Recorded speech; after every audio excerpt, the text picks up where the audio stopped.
The Last King of Scotland by Giles Foden. Arrival in Uganda. This section introduces the protagonist, Nicholas Garrigan, a young Scottish doctor, as he arrives in Uganda in the 1970s. He is excited about his new job and the adventure that lies ahead. Meeting Idi Amin. Garrigan has a chance encounter with the charismatic and unpredictable Ugandan dictator, Idi Amin. This meeting marks the beginning of a complex relationship between the two. Becoming Amin's personal physician. Amin appoints Garrigan as his personal physician, offering him a position of power and influence within the regime. Garrigan is initially thrilled by the opportunity but soon realizes the dark side of Amin's rule. The charms of power. As Garrigan gets closer to Amin, he becomes intoxicated by the trappings of power.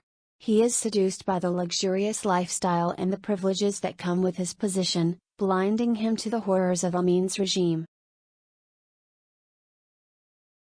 Witnessing brutality. Garrigan begins to witness the brutality and violence perpetrated by Amin and his government. He sees the oppression of Ugandan people and becomes conflicted about his role and allegiance. A crisis of conscience. Garrigan's conscience starts to weigh heavily on him as he grapples with the moral implications of his association with Amin. He questions his own motivations and struggles to reconcile his desire for power with his growing awareness of the atrocities committed under Amin's rule. A dangerous game. Garrigan finds himself entangled in a dangerous game of survival as he tries to navigate the treacherous political landscape of Uganda. He becomes a pawn in Amin's power games and must make difficult choices to protect himself and those he cares about.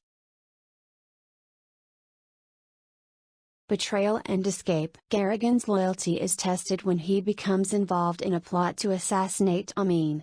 He must decide whether to stay loyal to the man he once admired or join the resistance against him. Ultimately, he chooses to escape Uganda, fearing for his life. Confronting the past. Years later, Garrigan reflects on his time in Uganda and the choices he made. He grapples with guilt and the consequences of his actions. He confronts the haunting memories of his involvement with Amin and the impact it had on his life. Redemption and reflection. In the final section, Garrigan seeks redemption and attempts to find meaning in his experiences. He reflects on the lessons he learned and the price he paid for his involvement with Amin. The section concludes with his resolve to dedicate himself to justice and truth, vowing to never forget the atrocities he witnessed.